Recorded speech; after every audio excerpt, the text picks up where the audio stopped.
Hello everyone, मैं हूं शिवम द्विवेदी और आप देख रहे हैं अपना पसंदीदा चैनल ज्ञान देखे गुरुजी। बच्चों, जैसा कि आप सभी जानते हैं कि ये हमारा एक कर्ण बैच है और इस कर्ण बैच में हम लोग पढ़ रहे हैं 11th क्लास की मैथ को।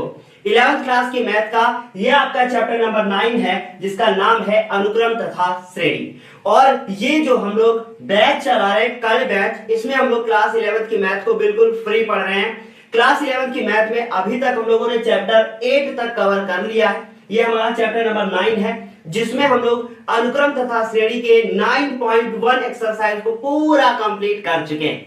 और उसके बाद 9.2 एक्सरसाइज में बच्चों हम लोगों ने प्रीवियस वीडियो में देखा कि 4 क्वेश्चन किस तरीके से कंप्लीट किए गए हैं। फिर उसके बाद हम लोग आज की इस क्लास में स्टार्ट करेंगे 9.2 एक्सरसाइज के क्वेश्चन नंबर 5 से क्लास को। तो चलिए शुरू करते हैं, क्योंकि गुरुजी हैं तो संभव है। चलिए, ये क्वेश्चन नंबर आपको 5 यहाँ पे दिख रहा है। क्या लिखा है पढ़ते हैं एक बार। बच्चों, क्वेश्चन नंबर 5 है, लिखा हुआ है हमारे सामने कि किसी समांतर श्रेणी का पीवा पद 1/q है और क्यूवा पद 1/p है। तो इसका मतलब पहले हमें पीवा पद निकालना पड़ेगा और फिर उसके बाद क्यूवा पद निकालना पड़ेगा और उसको दिखाना पड़ेगा 1/p के बराबर। फिर उसके बाद कह रहे हैं कि तो सिद्ध कीजिए कि प्रथम PQ पदों का योग 1/2 PQ + 1 है और जहां PQ आपस में क्या है, बराबर नहीं है। तो ये क्वेश्चन में दिया गया है पीवा पद 1/q और क्यूवा पद 1/p। ये क्वेश्चन में दिया है PQ पदों का योग मुझे निकालना है, जो कि 1/2 PQ + 1 और इक्वल टू कुछ नहीं, बस इतना ही है। फिर उसके बाद दिया है कि P और Q बराबर नहीं है। तो चलिए शुरू करते हैं। ठीक है, तो आपको पता है कि ये क्वेश्चन नंबर 5 है। ठीक है बच्चों, क्या है क्वेश्चन नंबर 5?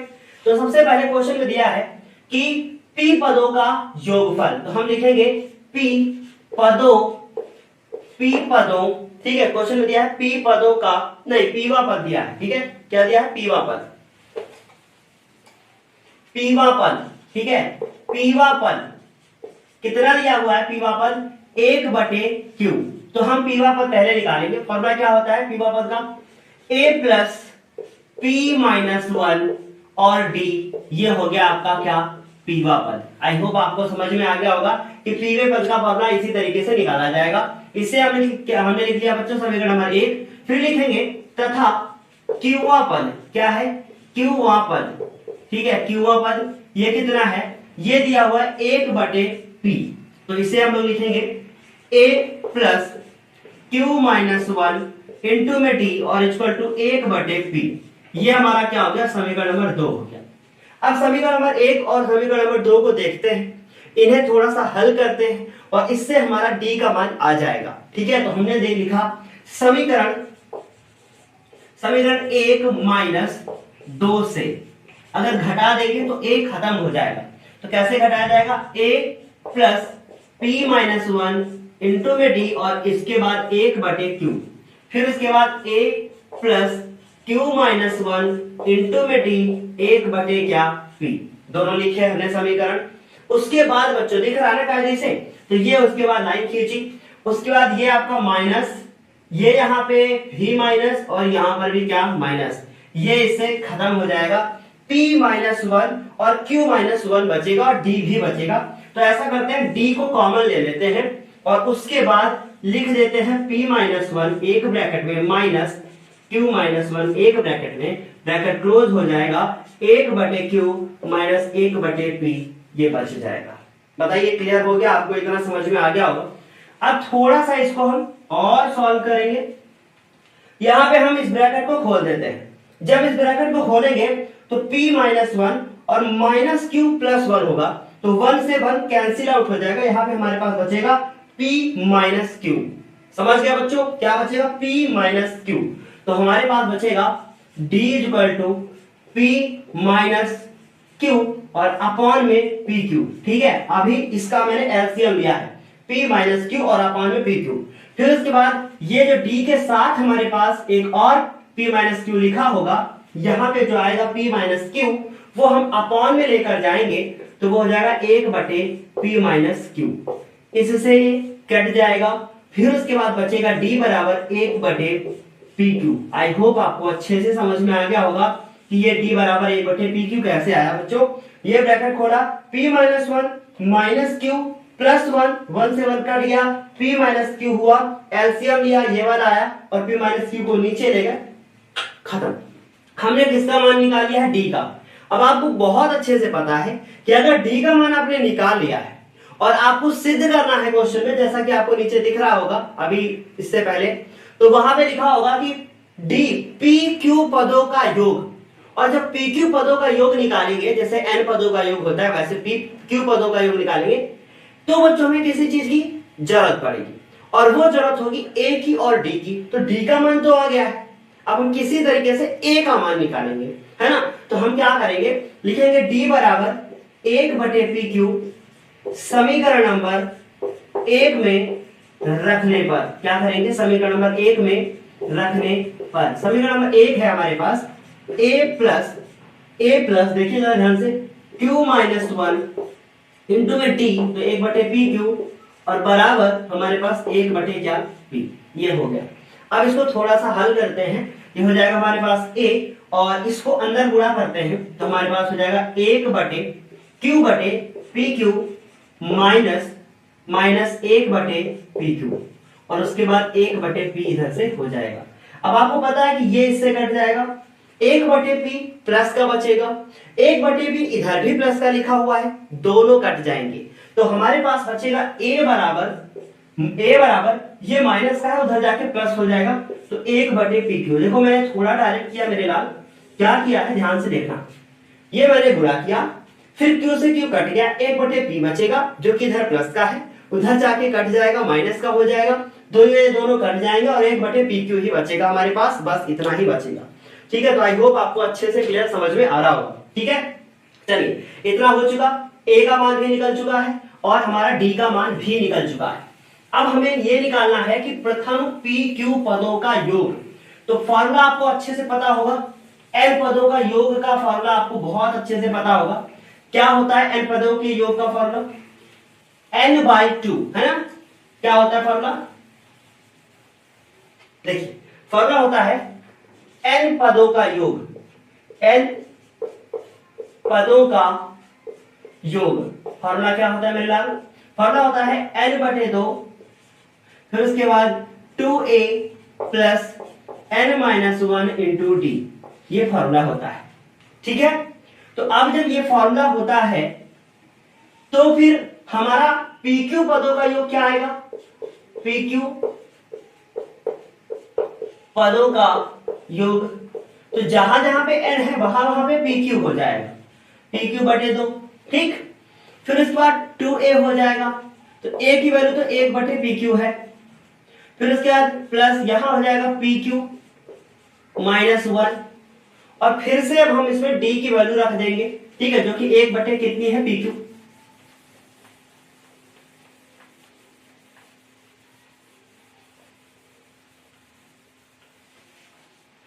d की वैल्यू कितनी है?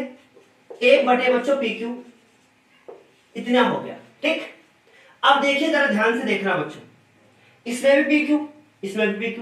आपको अच्छा लग जाए इसलिए हम पहले इसको थोड़ा सही से लिखते हैं। ये हमारे पास 2/pq हो जाएगा, और ये प्लस pq -1 और अपॉन में pq। अच्छा, जब हम इसका एलसीएम लेंगे तो ये pq अपॉन में आएगा, और उसको हम बाहर ले लेंगे तो ये pq से pq कट जाएगा। ठीक है, ध्यान से सुना, एलसीएम लिया फिर कैंसिल होके काटा, तो हमारे पास हो जाएगा 1/2, फिर उसके बाद ब्रैकेट में होगा 2 प्लस pq -1, ये बचेगा। ये एलसीएम लेंगे तो दो जो pq दिख रहे हैं ना वो एक बन जाएंगे। ठीक है ना, इतनी बात समझे, और ऐसे काट भी नहीं सकते हो जब तक एलसीएम नहीं लोगे, है ना। तो ये 2 से 1 हो जाएगा माइनस, तो हो जाएगा हमारे पास 1/2 pq +1, और हमें क्या करना था, यही सिद्ध करना था, तो हमने इसको क्या कर दिया है बच्चों, सिद्ध कर दिया है। तो आप यहाँ पे लिख सकते हैं इति सिद्धम। ठीक है, तो क्लियर हो गया क्वेश्चन, कुछ था क्या इसमें? नहीं। हमें क्या करना था, पहले पीवा पद निकालना था, फिर पीवा पद निकालने के बाद हमें उसको लिखना था कि 1/q के बराबर है, फिर हमें क्यूवा पद लिखना था, उसको दिखाना था 1/p के बराबर है, और फिर उन दोनों को हल करके a और d के मान निकालने थे। a और d के मान निकालने के बाद आप pq पदों का योग का फॉर्मूला लगाएंगे, वैल्यू पुट करेंगे, इससे आसान क्वेश्चन नहीं मिलेगा कोई भी। ठीक है, तो चलो जल्दी से स्क्रीनशॉट ले लो, इसके बाद बात करते हैं इसके बाद वाले क्वेश्चन की, जो कि क्वेश्चन नंबर 6 है। तो सबसे पहले आपको स्क्रीनशॉट लेना है। अब हमारे पास क्वेश्चन नंबर 6 है, जो कि क्या लिखा है, लिखा है कि किसी समांतर श्रेणी 25, 22, 19 के कुछ पदों का योगफल 116 है। जहां पे कुछ है ना उसको अंडरलाइन कर लो और वहां लिख लो n पदों का योगफल। ठीक है, तो मतलब n पदों का योगफल जो है वो 116 है, वही n ही निकालना है। अब तो पूछा है तो अंतिम पद ज्ञात करो। अंतिम पद का मतलब समझते हो ना, nवां पद। बात समझ में आ रही है ना? तो सबसे पहले हम क्या लिखेंगे कि माना समांतर श्रेणी 25, 22, 19 डॉट डॉट डॉट के n पदों का योग कितना दिया है क्वेश्चन में बेटा? 116 है। मैंने क्या मान लिया? n पदों का योगफल। तो अब हम क्या करेंगे, तो हम लोग लिखेंगे इसका हल और हम लिखेंगे यहां पे n पदों का योग, n पदों का योग, जो कि इस क्वेश्चन में दिया कितना है? 116। अच्छा, फॉर्मूला क्या होता है? n/2 2a plus n-1 into D और अपॉन में 116। इससे आसान मिल सकता है क्वेश्चन? ना बाबा ना। ठीक है, तो अब हमारे पास a = क्या लिखा है? 25। फिर उसके बाद d बराबर कितना हो जाएगा? 22 माइनस 25, जो कि आंसर आएगा 3 माइनस का। तो समझ में आ रहा है ना कि ये हमारा इन दोनों का ये पहला पद होता है, 22 में 25 घटाएंगे तो हमारा -3 आ जाएगा मेरे लाल। ठीक है, किसी को समस्या नहीं? ठीक है, अब हम क्या करेंगे? n/2 लिखेंगे, 2 को हम 25 से मल्टीप्लाई करेंगे और प्लस लगा के n-1 करेंगे और d का वैल्यू -3 रख देंगे, ब्रैकेट क्लोज करेंगे, 116 हो जाएगा। ठीक है, 25 दूना 50 होता है, सो n/2 और ये हो जाएगा 50। फिर उसके बाद इसको हम इससे मल्टीप्लाई करेंगे, -3n और प्लस का 3 हो जाएगा बराबर 116 हो जाएगा। ठीक है, अब देखो जरा ध्यान से, हम क्या करेंगे? इस 2 को भेज देते हैं उत्तर, तो इसका मतलब हो जाएगा आपका 232, है ना? अब ये l से अंदर कर देते हैं गुणा, लेकिन 50 में पहले 3 जोड़ के तब। ठीक है, तो हम 50 में 3 जोड़ते हैं, गुणा भी करते हैं, तो 53 हो जाएगा। तो हो जाएगा आपका 53n माइनस 3n²। कुछ समझ में आया? क्या किया मैंने लिखा 3n स्क्वायर, फिर उसके बाद ये 232 इधर 16 से इसको गुणा कर दिया 116 से, और 50 3 53 को n से गुणा किया 53n और -3n²। अब हम इसको थोड़ा सा उधर ले जाते हैं, 3n² को 53 को भी ले जाइए और 232 तो है ही उधर का, और इधर बचेगा बराबर में 0, तो उसको उधर ही बराबर 0 हम लिख देते हैं। ये हमारी क्या बन गई? ये हमारा एक द्विघात समीकरण बन गया। अब इस द्विघात समीकरण को मेरे बच्चों आप सभी तो हल कर ही लेंगे। ठीक है, तो द्विघात समीकरण को आप हल कर लेना। जब आप इसको हल करेंगे तो n बराबर जो आपका आंसर आएगा वो आएगा 8। मैं जरा समय नहीं बर्बाद कर रहा हूं, और तथा जो दूसरा आंसर आएगा वो n बराबर कितना आएगा बच्चों? 29/3। और आपको पता है कि पदों की संख्या कभी फ्रैक्शन में नहीं हो सकती। ऐसा नहीं हो सकता कि 1.5वां पद, ऐसा हो सकता है क्या? नहीं ना। तो इसका मतलब ये अमान्य हो जाएगा, और हमारा जो पदों की संख्या आ गई है वो कितने आ गए? 8। इसका मतलब 8वां पद ही यहाँ पे 29 जो आपको 3 है, शायद अब दिखा होगा अच्छे से। ठीक है, 29/3। तो अभी ये 29 कितना है? 3। ये हमारा कौन सा पद हो जाएगा? अमान्य हो जाएगा। अब क्लियर हो गया? अब हमसे पूछा गया था अंतिम पद ज्ञात कीजिए, तो इसका मतलब कुछ पद है ना? कितने पद हैं? 8 पद है। अब 8 पद है तो इसका मतलब अंतिम पद कौन सा होगा? 8वां ही तो होगा ना। तो इसका मतलब क्या लिखेंगे? 8वां पद ही अंतिम होगा। तो इसका क्या मतलब हो जाएगा? फिर 8वां पद निकालिए, 8वां पद, और 8वें पद के लिए a+7d फॉर्मूला लगेगा, और a की वैल्यू है 25 + 7 और d का वैल्यू है -3, है ना? तो 25 + 7 × 21 वो भी माइनस का, तो आंसर कितना आएगा? 25 में 21 जाएंगे तो आंसर कितना आएगा? 4। इसका मतलब 8वां पद ही कौन सा पद कहलाएगा? अंतिम पद कहलाएगा। भाई टोटल पद कितने हैं बता दो, बताओ जरा जल्दी से, कितने पद हैं? टोटल पद कितने हैं? 8। वही तो 8वां पद होगा अंतिम पद, है ना? हाँ, समझदार हो आप भाई। तो इस तरीके से हमारा जो आंसर आ गया है वो कितना आ गया है? वो 4 आ गया है। ठीक, अब हमने कितने क्वेश्चन कर लिए? टोटल क्वेश्चन हो गए 6। 7वां क्वेश्चन देखते हैं, स्क्रीन पे दिख गया होगा, पढ़िए जल्दी से क्या लिखा हुआ है। लिखा है कि उस समांतर श्रेणी के n पदों का योगफल ज्ञात कीजिए जिसका केवां पद जो है वो 5k+1 है। मतलब n पदों का योगफल पूछा है और केवां पद आपको दे रखा है। ठीक है, कौन सा पद दे रखा है? केवां पद आपको दे रखा है। तो अब हम क्या करेंगे? हमें केवां पद दिया है ना, तो हम लोग लिखेंगे क्वेश्चन नंबर 7। तो हमने लिखा कि चूंकि केवां पद दे रखा है, इस क्वेश्चन में कितना दे रखा है? 5k+1। 5k+1। अब बात सोचो जरा, अगर ये nवां पद दिया होता तो आप क्या करते? n बराबर 1 रखते, पहला पद मिलता। अगर ये दिया होता कि दूसरा पद निकालिए तो 2 रखते, n बराबर। तीसरा निकालना होता 3 रखते। तो जब केवां पद दिया है तो हम k बराबर क्या करेंगे बताओ? चलो देखो, nवें पद का फॉर्मूला क्या होता है बताना?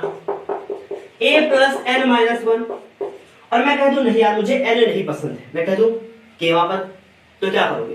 क्या करोगे लाल? जब केवां पद हो जाएगा तो n की जगह पे k हो जाएगा। तो इसका मतलब जब n बराबर 1 2 3 4 5 रख रहे थे, पहला पद निकालने के लिए n बराबर 1, दूसरा निकालने के लिए 2, तीसरा निकालने के लिए 3, तो जब मुझे केवां पद दिया है उसमें से अगर मुझे पद निकालना पड़ेगा तो हम क्या करेंगे? k बराबर 1 रखेंगे, फिर 2 रखेंगे, फिर 3 रखेंगे, फिर 4 रखेंगे, इसी तरीके से सीरीज बन जाएगी, मतलब श्रेणी बन जाएगी, है ना? तो इस क्वेश्चन में मुझे क्या दिया है? केवां पद दिया है। तो हम सबसे पहले क्या करेंगे? इसका हल लिखेंगे और लिखेंगे n बराबर ना ना ना ना ना n नहीं, k बराबर, ठीक है, k बराबर 1 रखने पर, क्या रखने पर? 1 रखने पर। तो k बराबर 1 रखो, कितना आंसर आएगा बताओ? पहला पद आएगा ना, इसका मतलब पहला पद आएगा जिसको हम क्या बोलेंगे? a1, पहला पद। कितना आएगा बताइए? ये पहला पद 5 × 1 + 1, आंसर कितना आ जाएगा? 6। इसी तरीके से k बराबर जब आप 2 रखेंगे तो कितना आएगा? a2 बराबर आ जाएगा, a2 बराबर आ जाएगा, कितना आ जाएगा बताइए? 5 × 2 + 1 11 आ जाएगा, है ना? अब हम k बराबर 3 रखेंगे तो अभी देखना कितना आएगा? 16 आ जाएगा। a3 बराबर 5 × 3 + 1 16 आ गया, मतलब 5 5 का अंतर है सब में। तो पहला पद तो पता है, तो हम लोग लिखेंगे अतः a बराबर तो हमको पता हो गया 6, तथा d बराबर हमको निकालना है तो हम क्या करेंगे? a2 में a1 घटा देंगे, तो d बराबर कितना आ जाएगा? 5। अब हमसे कुछ भी पूछ ले हम सब बता देंगे। हमसे इन्होंने पूछा है कि अब बताइए n पदों का योगफल, बता लोगे कि नहीं? क्या करोगे n पदों का योगफल निकालने के लिए? सबसे पहले आप n पदों के योगफल का फॉर्मूला लिखेंगे, फिर उसके बाद आप सोचेंगे अरे मुझे n तो पता ही नहीं, तो हम क्या करेंगे? अरे तो क्या है, नहीं पता ना, छोड़ देंगे, आंसर में n रहेगा। भाई जब हमें पता ही नहीं है कि पदों की संख्या कितनी है तो हम छोड़ देंगे, और हम ना तो उनको निकाल भी सकते हैं। क्या निकाल सकते हो पदों की संख्या? नहीं, क्योंकि हमें केवां पद दिया था ना, हमें nवां पद थोड़ी दिया है। ठीक है, तो हम लोग लिखेंगे अतः, इसलिए लिख दीजिए अतः बहुत बात हो गया, इसलिए n पदों का योग, n पदों का योगफल, है ना, Sn = n/2 और 2a + n-1 × d, value put कर देंगे।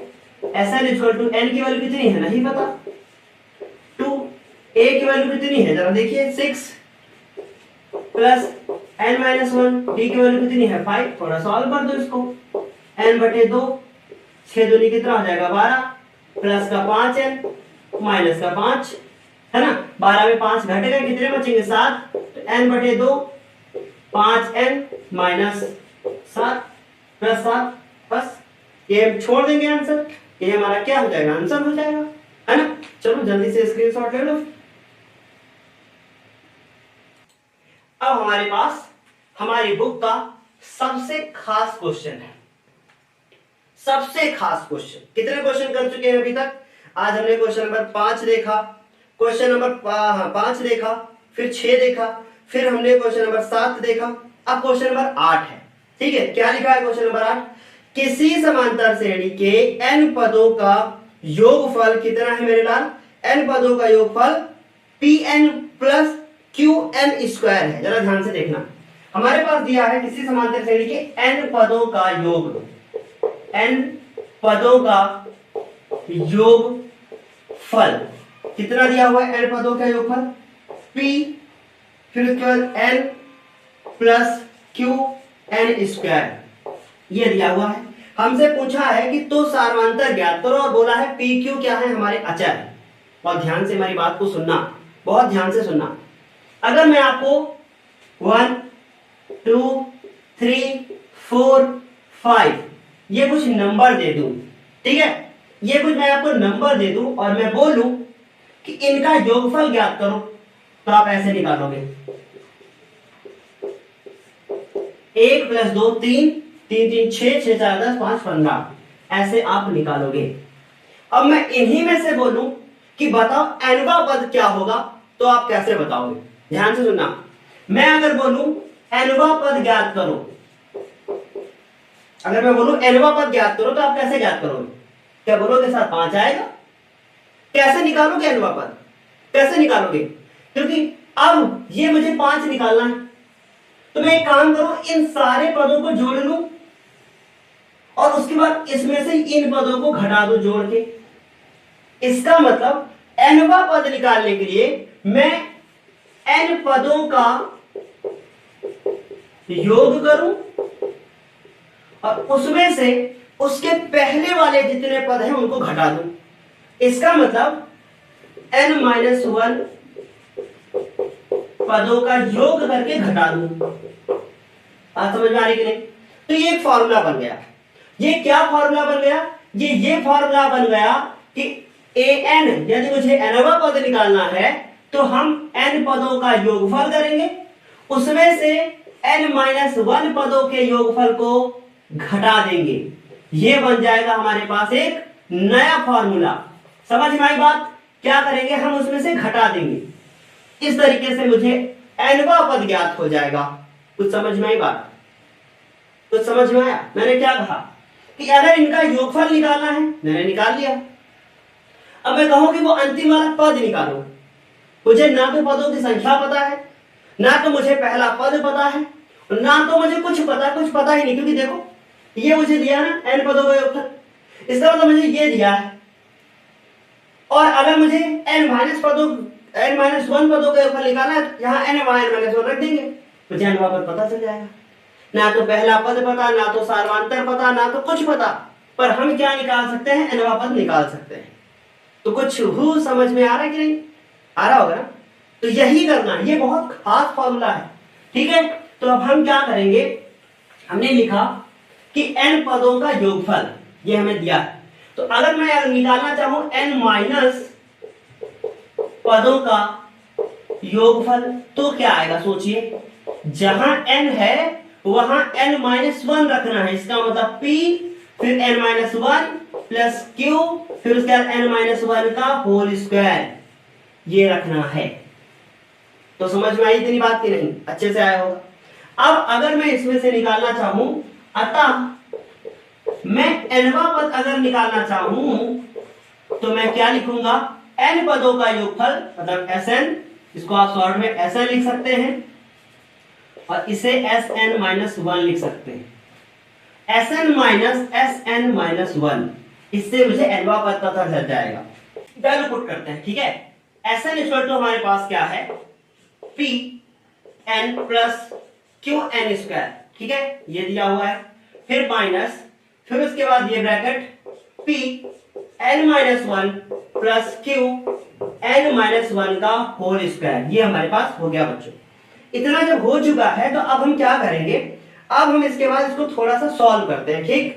तो हमने लिखा Pn plus Q N square minus, ये ब्रैकेट ओपन करते हैं तो पी एन माइनस पी और प्लस क्यू लिखा हुआ है, इस ब्रैकेट को ओपन करते हैं, N square plus 1 minus 2n ये आएगा। ठीक, अब क्या करते हैं, P N plus Q N square, ठीक, फिर माइनस, यहां से क्या होगा, P N minus P plus Q N square plus Q, फिर उसके बाद माइनस 2qn ये हो जाएगा। ठीक है, देखिए कुछ कैंसिल आउट होने वाला है क्या, नहीं, मुझे तो नहीं लग रहा है कि कुछ कैंसिल आउट होगा। तो अब इसका ब्रैकेट माइनस के साथ ओपन कर देते हैं। ठीक है, लाइट थोड़ा सा ऑन कर लेते हैं, इसका ब्रैकेट ओपन कर देते हैं तो हो जाएगा हमारे पास P N plus Q N square minus P N plus P minus Q N square plus की जगह पे माइनस क्यू और प्लस 2qn ये हो जाएगा। देखते हैं कुछ कट रहा है, यस ये कट गया, इसके साथ ये कट गया, इसके साथ हमारे पास बचेगा p minus Q minus 2qn, क्या बचेगा, p minus Q plus 2qn, yes plus 2qn ये हमारे पास बचेगा। ठीक, अब हमारे पास ये nवां पद हो चुका है जिसको हम लोग बोलते हैं an। अब हमें निकालना क्या है, हमें इस क्वेश्चन में निकालना है सार्वंतर। तो सार्वंतर कैसे निकलता है, अगर बच्चों मेरे पास पहला पद हो और उसके बाद मेरे पास दूसरा पद हो, पहले पद को हम दूसरे वाले पद से घटा दे तो हमें सार्वंतर पता हो जाएगा, है ना। हम पहले पद में को घटा दे दूसरे पद से तो हम लोग लिखेंगे कि अतः n बराबर 1 रखने पर, जब हम n बराबर 1 रखेंगे तो a1 आएगा, तो हमारे पास क्या आएगा, p माइनस क्यू और प्लस 2q, तो इस तरीके से बचेगा मेरे पास p प्लस q, ये हमारा पहला पद हो जाएगा। n बराबर 2 रखने पर तो a2 बराबर आएगा p minus Q plus 2 into, देखिए जरा ध्यान से, यहां रखेंगे n बराबर 2 तो 2 इंटू 2q इंटू 2, है ना, तो ये हो जाएगा हमारे पास p प्लस 3q, ये आ जाएगा मेरा a2। इसी तरीके से अब मुझे इसका क्या निकालना है, सार्वंतर। तो सार्वंतर क्या होता है, a2 माइनस a1, इसका मतलब a2 में से p प्लस 3q में से इसको घटा देंगे तो p plus 3q minus p minus q, bracket के साथ खुलेगा ना तो माइनस आ जाएगा, यहाँ पे p से p कट जाएगा, सार्वंतर कितना आएगा 2q, सार्वंतर कितना आएगा 2q। इसका मतलब अब मुझे तीसरा पद निकालना पड़े तो p प्लस 5q आएगा, चौथा निकालेंगे p प्लस 7q आएगा, समझ रहे हैं। तो ये हमारे पास आंसर हो जाएगा जो कि आएगा सार्वंतर कितना 2q। हमने आज की इस क्लास में कितने क्वेश्चन देखे, 5 नंबर, 6, 7 और 8, टोटल 4 क्वेश्चन आज की इस क्लास में मैंने देख लिए। अब इस क्लास को यहीं पे हम ओवर करेंगे और कल मिलेंगे हम लोग question number 9, question number 10, question number 11 और 12 के साथ। ठीक है, तो तब तक के लिए bye bye, take care, best of luck, और हाँ मेहनत करते रहिएगा तभी आप आगे बढ़ पाएंगे। बाय बाय बच्चों।